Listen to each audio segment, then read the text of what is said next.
The sound was deafening, like a thunderclap that had torn itself loose from the sky and hurled down into the heart of San Francisco. Shards of glass rained across the polished marble floor of Global Tech Tower as the massive lobby doors exploded inward. Security guards rushed forward, shoving back bewildered employees, their radios crackling urgent codes that meant lockdown. The air smelled faintly of scorched metal and cold wind as the alarm blared, a shrill cry that echoed through 50 floors of glass and steel. Upstairs, Robert Mitchell stood frozen for a heartbeat in his office. The phone clutched so tightly in his hand that his knuckles had gone white. His whole life had been about control. Controlling numbers, controlling outcomes, controlling the future. But now, at the exact moment, he was supposed to secure the largest deal of his career. His control was shattering as violently as the glass below. His hand trembled as he dialed 911, pressing the phone to his ear while trying to steady his voice. "This is Robert Mitchell, CEO of Global Tech Tower," he forced out, his words breaking against the panic rising in his throat. "There's been a breach, possible attack. We need immediate response teams now." Behind him, the office lights flickered. Somewhere deeper in the building, systems were rebooting, alarms shrieking in a chorus of chaos. Yet the most piercing sound of all was not the alarm, not the radio static, but the thin, muffled sob of a child. Emma was curled against the corner of the sleek glass conference table, her small fingers locked around the pink unicorn cane that wasn't just a toy, it was her recorder. Her cheeks were streaked with tears, but her eyes were wide, burning with a knowledge far heavier than any 9-year-old should carry. She didn't flinch at the alarm. She didn't even look at the shattered skyline beyond the windows. She only stared at her father, desperate for him to see what she already knew. "Daddy," her voice cracked, fragile and shaking. "It's not safe." The words, they weren't the same. Robert's chest tightened. He wanted to sweep her into his arms, to shield her from everything unraveling around them. But his brain refused to release its grip on disbelief. This was supposed to be his triumph, the day the world bowed to the genius of his company. Global Tech Enterprises had promised a future without language barriers, without misunderstandings, without borders, and now, on the very day the promise was to be sealed in ink and handshakes worth billions, his empire was collapsing around him. Emma clutched the recorder closer, her tears dripping onto the smooth metal casing. To her, the device wasn't just plastic and circuits. It was proof of what she had heard.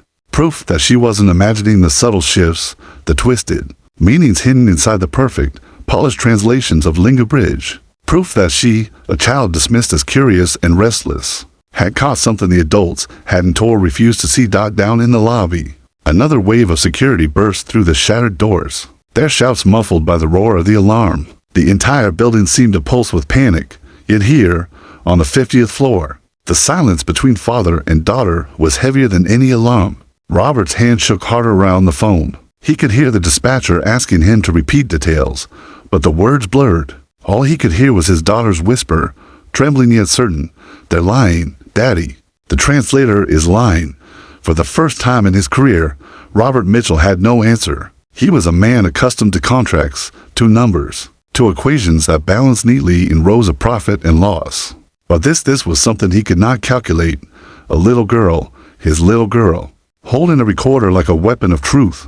A billion-dollar empire teetering on the edge. And somewhere, behind the alarms and the smoke, the truth she carried would change everything. The marble of the building, the glass towers of downtown, even the skyline itself seemed to tilt under the weight of what was coming. Robert could feel it pressing down on him, relentless, unstoppable. For the first time in decades, he felt not like a CEO, not like a millionaire, but like a father standing at the edge of a storm, with only the fragile voice of his daughter to guide him. And in that moment, just before the chaos rose higher, before the cameras flashed, before the world would know, he realized that whatever had just been set in motion was bigger than any deal he had ever signed, and it had started not with a boardroom decision or a market trend, but with the trembling hand of a child holding a recorder. The glass was shattered, the alarms were screaming, and the empire was already falling. But the real story, the one no one yet understood, was that the downfall had not come from an attack outside. It had come from within, from a single little girl who refused to let lies pass unnoticed. And that truth would tear open more than glass. It would tear open the very heart of global tech. Morning light slanted across the skyline like a blade. slicing through the silver fog that clung to San Francisco's streets, 50 stories above the city. The top floor of global tech towers shimmered with nervous energy. The glass walls reflected ambition and fear in equal measure. The staff moved like shadows, swift, silent, tense. Phones rang with clipped urgency. Laptops blinked alive with streams of encrypted messages. A billion-dollar deal was about to unfold, and the entire building seemed to be holding its breath. Robert Mitchell stood at the head of his office, staring at his reflection in the glass wall. The man looking back at him wore success like armor and expensive suit tailored to perfection. A crimson tie tightened until it nearly choked him, salt and pepper hair combed into order. But Robert could see the cracks under the armor, the sleepless nights, the restless hands that kept adjusting the tie. He knew what was at stake today. If the deal collapsed, years of reputation, of empire building, would scatter like the shards of glass downstairs. Behind him, a softer sound cut through the weight of his thoughts. Daddy, why is everyone so nervous? Emma stood barefoot on the plush office carpet, her small figure framed by the sprawling fog rolling beneath the tower windows. 9 years old, and yet her eyes carried an intelligence that unsettled even the most seasoned adults. She was clutching her backpack against her chest, the unicorn cocaine dangling at her side, its button glinting faintly in the morning light. Robert turned toward her, forcing a smile. Because, Pumpkin, today is the biggest day in our company's history. He tried to make his voice steady, confident, but Emma caught the tremor anyway. She always did. She tilted her head, studying him like she studied words in a dictionary, careful, precise, searching for meaning beyond the letters. Will I get to meet them, the people from China and Russia? Her voice carried the kind of excitement only a child could have, the thrill of testing her gift. Robert's smile faltered, but only for a second. Not today. This is business. Serious business. He gestured toward the black device gleaming on the conference table. Linga Bridge. His pride, his invention, his promised legacy. That's why we built this. It will speak for us. Emma stepped closer, her fingers brushing the cold surface of the device. She'd seen it before, but today, something about it unsettled her. A hum that didn't sound quite right. A rhythm in the words it spoke that was off. Her instincts prickled. She had always heard languages differently, like music. She didn't just understand words, she felt them. And something about this tune was wrong. Last time, she said, carefully, it didn't get Mr. Tanaka's joke right. I heard it. Robert's jaw tightened. That was different. This isn't dinner chatter. This is billions of dollars. Linga Bridge has been tested thousands of times. It's flawless. Emma pressed her lips together. Flawless. She'd learned enough languages to know nothing was flawless, not words, not people, not machines. But before she could argue again, the door swung open. Sarah Mitchell entered, composed as always, her navy suit crisp, her blonde hair pulled tight. The Shanghai delegation just landed, she announced. Her gaze softened when it fell on Emma. Sweetheart, didn't we agree you'd stay in the children's lounge today? Emma's shoulders slumped.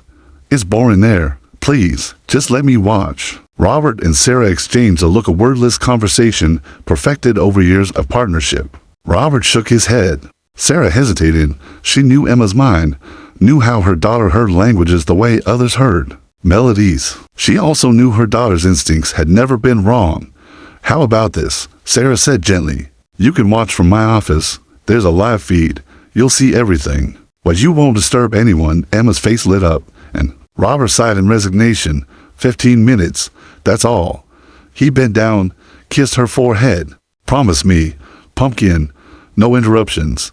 This is the most important day of my life. Emma looked at him, her small hands tightening on the recorder hidden in her bag. I know, Daddy, I'll be good. But as they walked down the gleaming hallway toward the conference rooms, Emma's chest tightened with a feeling she couldn't name, a note out of tune, a voice out of key. She didn't understand why, but she knew one thing with complete certainty. Today wasn't just the most important day of her father's life, it was the day everything would break. And somehow, she would be the one to hear it first. Emma leaned forward in her mother's leather chair, her knees pulled tight against her chest, eyes fixed on the wall of monitors in front of her. The feed from the main conference room filled the center screen, rows of men and women in immaculate suits, eyes sharp, faces impassive.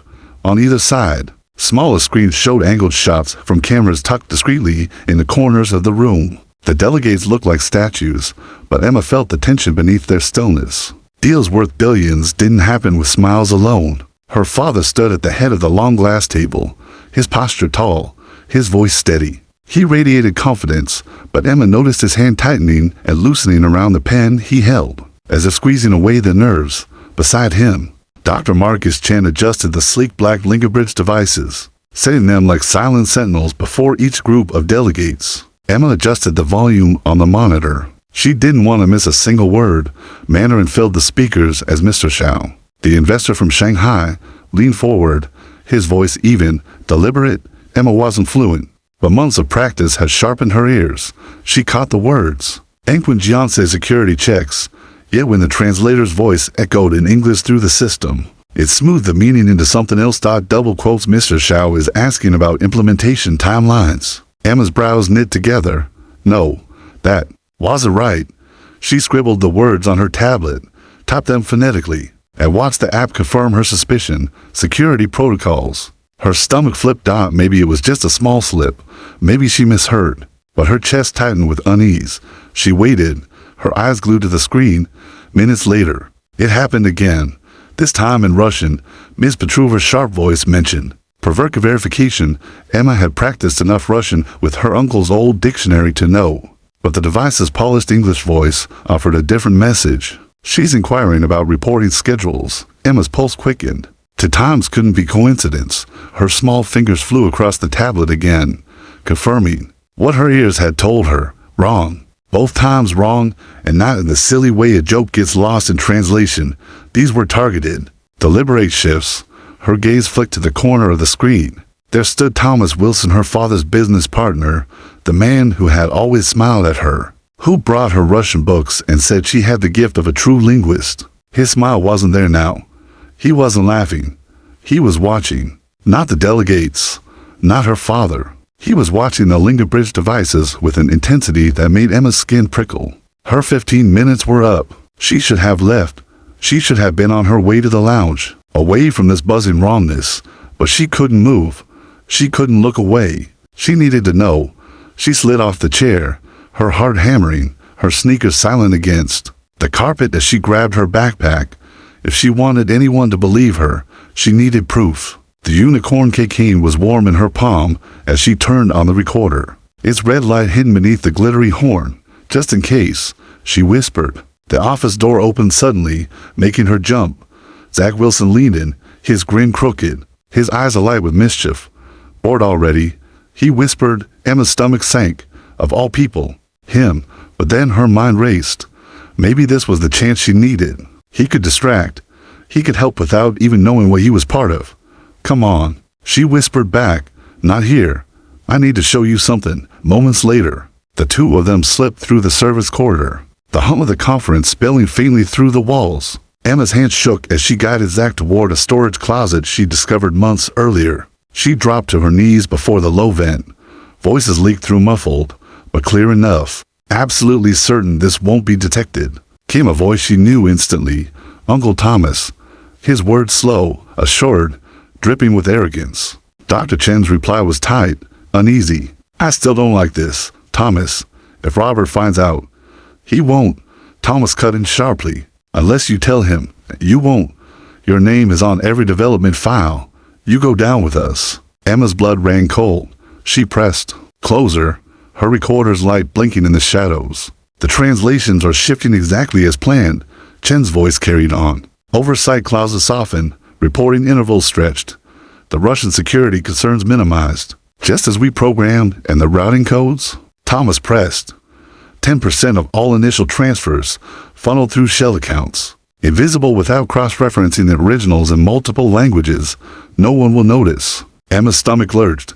10%. Millions, maybe hundreds of millions, stolen beneath her father's nose and he didn't even know. Suddenly Zach shifted behind her, knocking over a spray bottle. It clattered loudly across the tiles.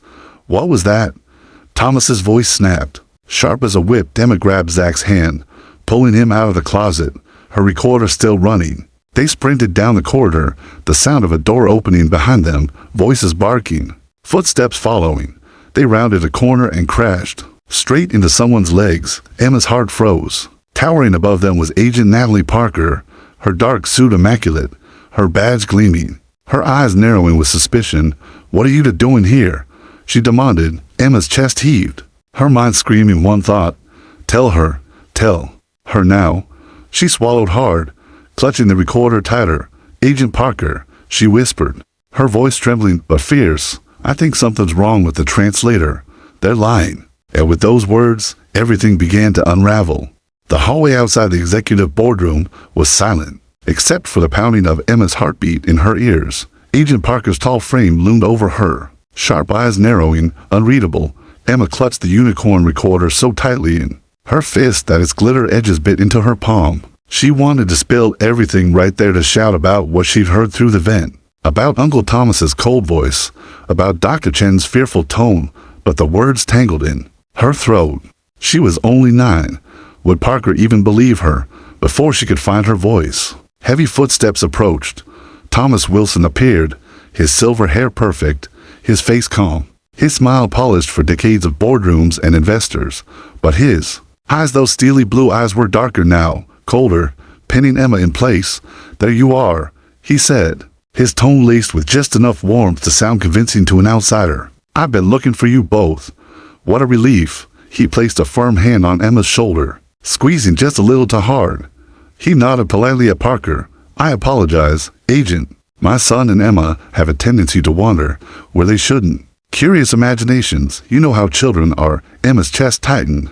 He was lying so easily. She opened her mouth, but Thomas's grip tightened. She could feel the warning in the pressure of his fingers. "Stay quiet." Still, the words burst out before she could stop them.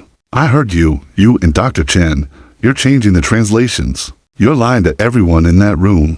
Her voice echoed against the sterile hallway walls. Zach froze beside her. Parker's eyebrows lifted slightly, but her expression stayed neutral. Thomas's grip tightened again, and though his smile remained for Parker's benefit, Emma saw the ice behind it. "Children," Thomas said smoothly, always misunderstanding what adults say. "We were discussing technical terms, nothing more. Emma has a vivid imagination. Perhaps too many spy novels."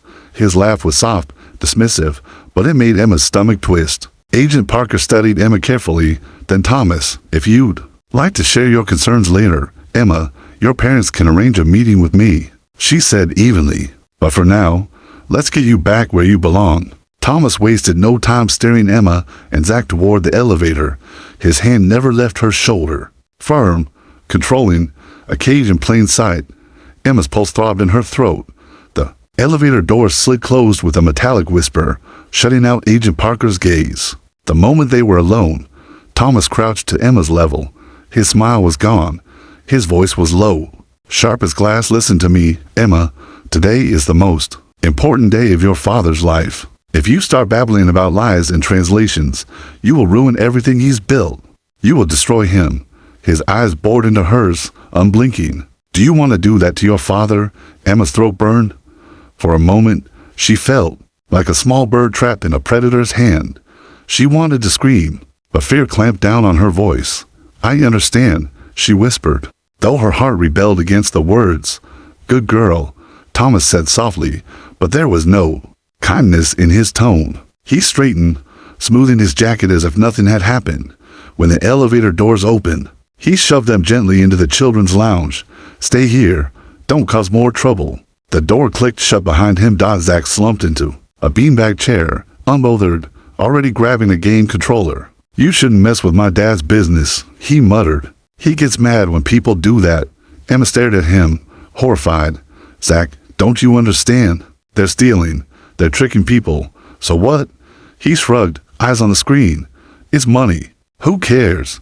Dad says we'll be rich.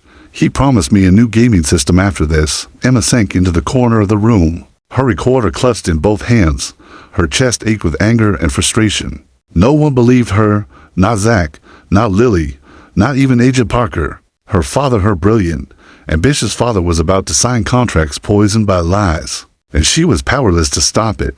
But then her fingers brushed the recorder's smooth edge, as she remembered the voices it had captured in the vent. Cold, undeniable words. Thomas's arrogance. Dr. Chen's fear.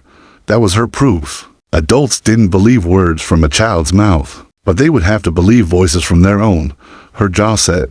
If no one would listen, she would make them listen. The plan began to form in her mind, dangerous, reckless, but the only way.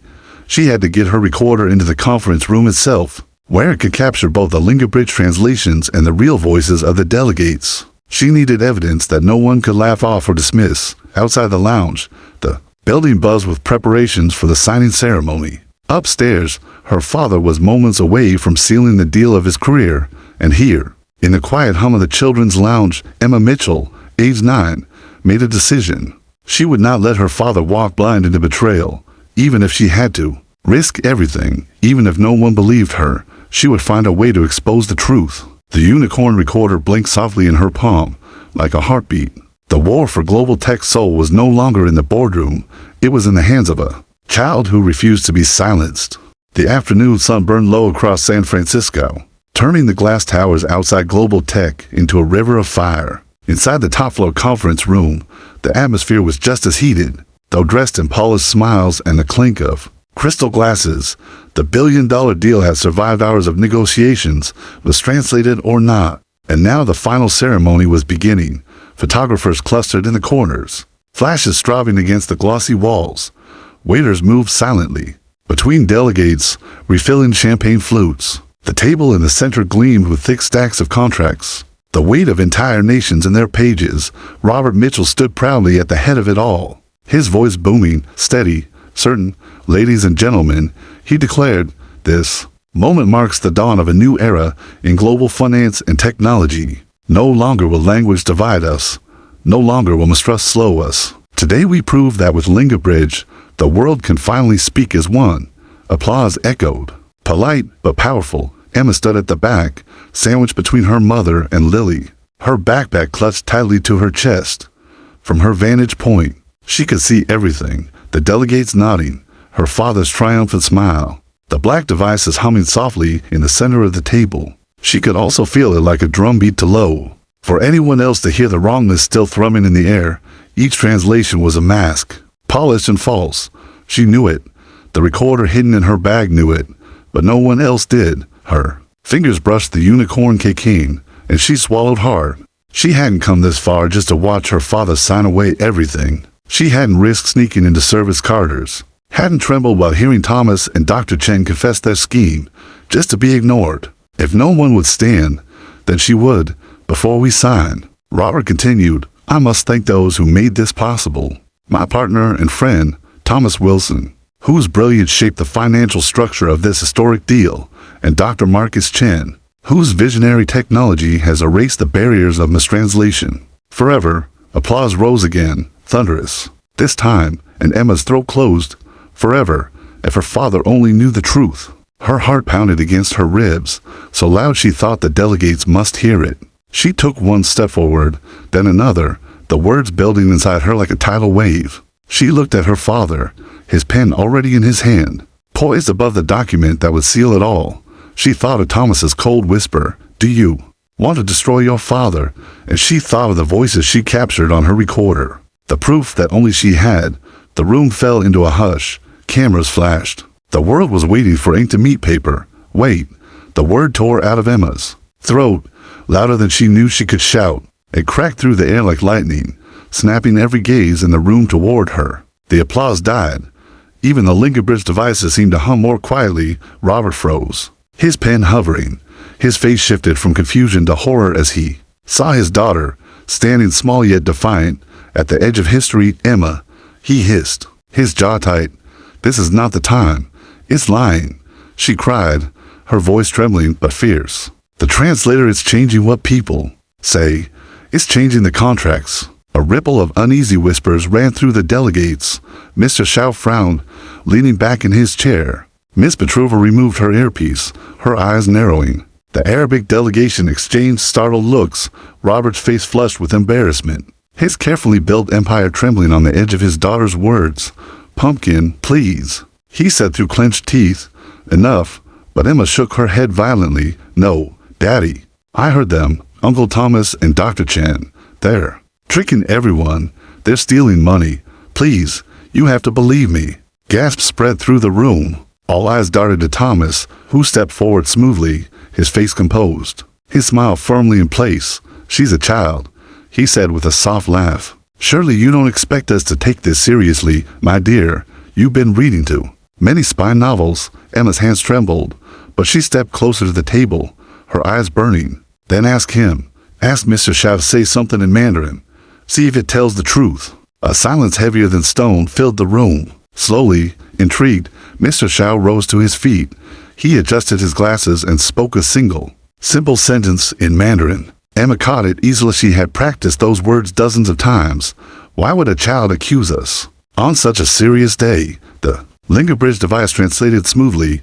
Mr. Xiao expresses his confidence in this partnership and looks forward to signing. Emma's fist clenched. "That's not what he said," she shouted. Her small voice cracked. But it carried through the room. "He asked why a child would accuse you today." All eyes turned to Mr. Xiao. The silence was suffocating. At last, he nodded. "The girl is correct." His English was careful, but clear. "That is exactly what I said." The room erupted. Delegates spoke over each other, pulling out earpieces, demanding explanations. Cameras flashed wildly, capturing the chaos. Sarah's hand flew to her mouth. Robert stood frozen, his pen trembling. Thomas's mask cracked, his eyes narrowing into pure steel. Emma's voice rose above the storm, stronger than she'd ever thought it could be. She pointed to the air vent near the ceiling. "My recorder is in there. It has everything there. Voices, the lies, the proof. Listen to it and you'll see." Thomas lunged toward the grate. But before he could reach it, Agent Parker stepped between him and the wall, her badge flashing. "I think we'll secure that evidence," she said coolly. The balance of power shifted in an instant. Security guards swarmed. Delegates shouted, and at the center of it all, a 9-year-old girl stood trembling but unbroken, her voice the spark that set a billion-dollar empire ablaze. And as Robert finally dropped the pen from his hand, staring at his daughter with stunned eyes, he knew nothing in his life, not money, not power, not Linga Bridge itself, would ever be the same again. The conference room, once a temple of polished glass and corporate triumph, had become a war zone of words. Delegates stood, voices rising in Mandarin, Russian, and Arabic, their tones sharp with outrage. Earpieces were ripped out, tossed on the table like evidence of betrayal. Cameras flashed so fast the room seemed to flicker in strobe light. Robert Mitchell, Millionaire CEO of Global Tech, stood frozen at the center of it all. The pen that was supposed to seal history dangling uselessly from his hand. "Control your daughter," Thomas Wilson snarled, his voice low but edged with venom. The mask of the charming financier was gone now. Only the predator remained. He moved closer to Robert, his jaw tight. "This tantrum is going to destroy us." But Emma's voice rose again, higher, fiercer, unshakable. "It's not a tantrum. It's the truth." Her small body trembled, but her eyes were blazing. Her recorder clutched like a weapon. She looked at her father as if her whole soul depended on it. "Daddy, you have to listen to me, please." Robert's heart pounded so loud he could barely hear the chaos. His daughter's words collided with the weight of 20 years of trust in Thomas Wilson. Could this really be happening? Could his entire empire, his billion-dollar deal, have been nothing more than a stage for betrayal? His chest tightened. With rage and disbelief, "Emma," he whispered, his voice raw, "are you absolutely certain?" Her tears glistened in the bright lights, but her chin lifted with conviction. "Yes, I heard them. Uncle Thomas and Dr. Chen, they were changing. The translations, they were stealing money. My recorder has proof. You have to believe me." A hush fell. Fragile and dangerous, every eye in the room turned to Robert. The decision was his. Trust the man who had been at his side for 2 decades, or trust the trembling 9-year-old girl who had just risked everything to speak for the first time that day. Robert Mitchell didn't think like a CEO. He thought like a father. Slowly, he raised his phone, his hand no longer shaking, and pressed 3 simple numbers, 911. He said, his voice breaking with the weight of the choice, "This is Robert Mitchell. There has been fraud committed at Global Tech Tower. Send the FBI now." Gasps rippled through the room. The words, once spoken, could not be pulled back. Thomas lunged forward, his face twisted in fury, but security guards intercepted him. He shouted, spitting words in English and Russian, his composure shattered. "Do you know what you've done? You ruined everything, everything." His voice cracked like glass under a hammer. Dr. Chen stood pale and trembling near the wall. He raised his hands, his eyes darting toward Emma. "It's true," he whispered, his voice barely audible at first, then louder, steadier. "It's true. The system was manipulated. Thomas threatened me. Threatened my family if I didn't comply. She's telling the truth." The eruption was immediate. Delegates shouted demands for independent translators. Some stormed out. Others huddled and furious. Conversations. Photographers swarmed toward Robert, cameras snapping, capturing every detail of his fall from triumph into scandal. Agent Parker moved swiftly. She retrieved the recorder from the vent, tucking it safely into an evidence bag. "This is federal property now," she announced, her tone sharp as a blade. Then she looked at Emma, her professional mask softening for just a heartbeat. "Good work, kid," Emma swayed, her adrenaline crashing. Sarah knelt beside her, wrapping her in protective arms, whispering, "You are so brave, sweetheart, so brave." Robert stood alone at the head of the table, the contracts abandoned before him. The faces of the delegates blurred as he stared at Thomas being hauled toward the door, snarling like a cornered animal. 20 years of friendship reduced to a lie in minutes. The reality struck him with crushing force. His daughter had saved him from signing away not just his company, but his very soul. He closed his eyes, his phone still clutched in his hand, the echo of his own words ringing in his ears.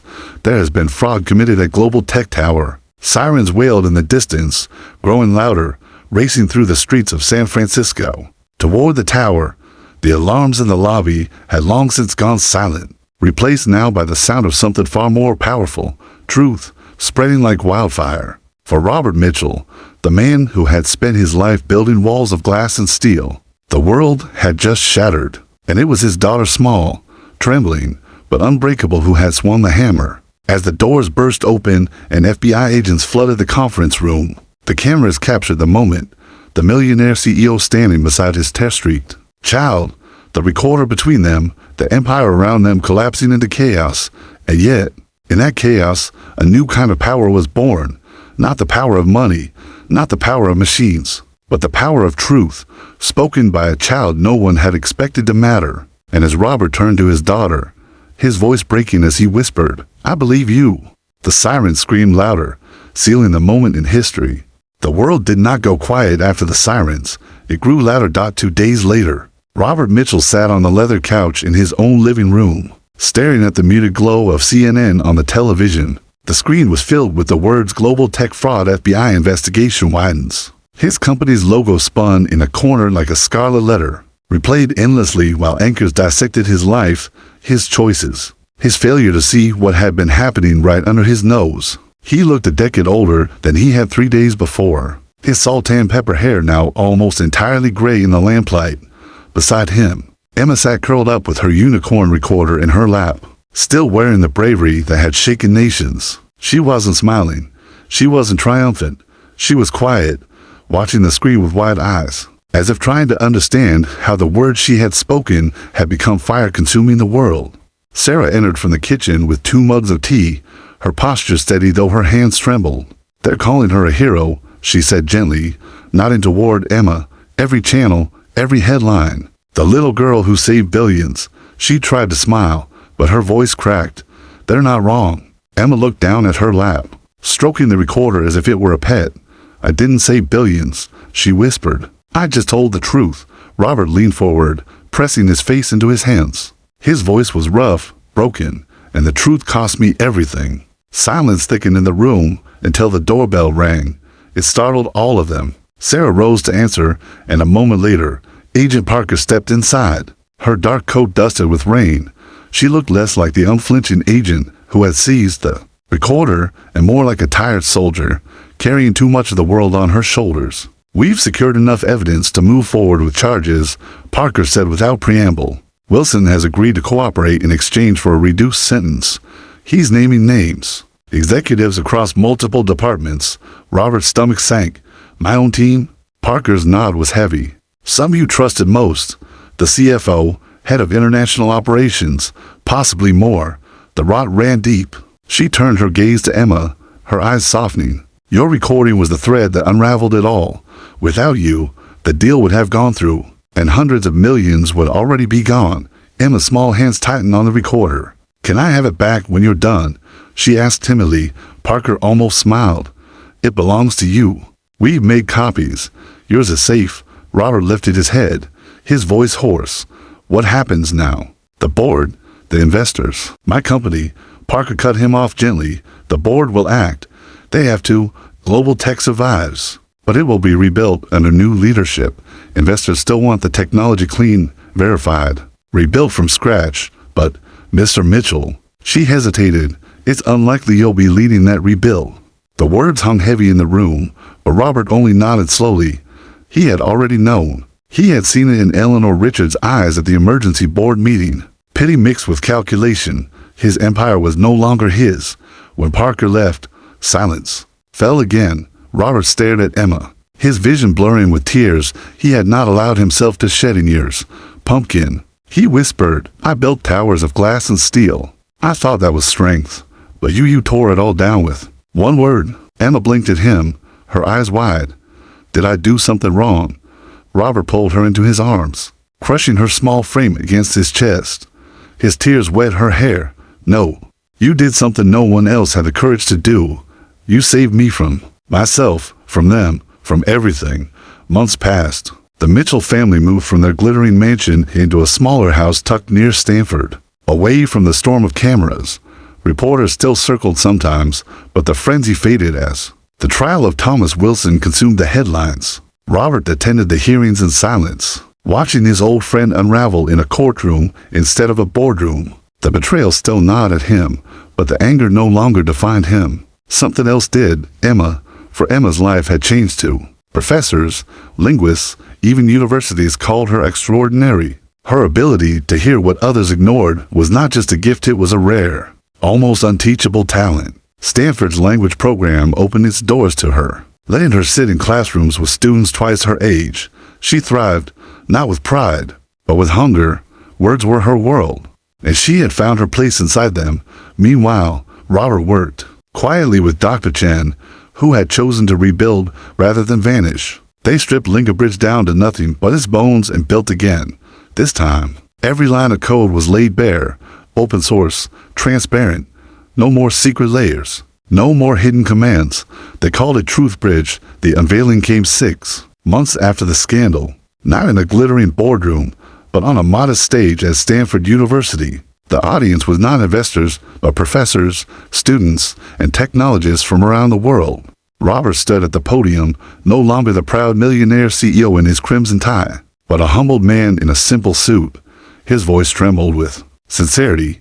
"This," he said, gesturing to the small device beside him, "is not a tool of power. It is a bridge built on honesty. It exists because of someone who reminded me that truth matters more than profit. Someone small, but braver than anyone I've ever known." The spotlight shifted. Emma stepped onto the stage, her backpack still slung over her shoulder. The unicorn recorder clipped to it like a badge of honor. The applause thundered, but she didn't shrink. She stood tall, her eyes calm, her voice clear as she spoke in Mandarin, then in Russian, then in English. "The bridge between us isn't made of glass or steel. It's made of truth." The words translated seamlessly, authentically, across the devices scattered through the audience. No lies, no manipulation. Only the voice of a child who had once been dismissed, now shaping the future. The applause rose like a storm, filling the hall, echoing through the world. Robert stood beside her, his eyes shining. For the first time since the glass doors had shattered, he felt something rebuild inside him.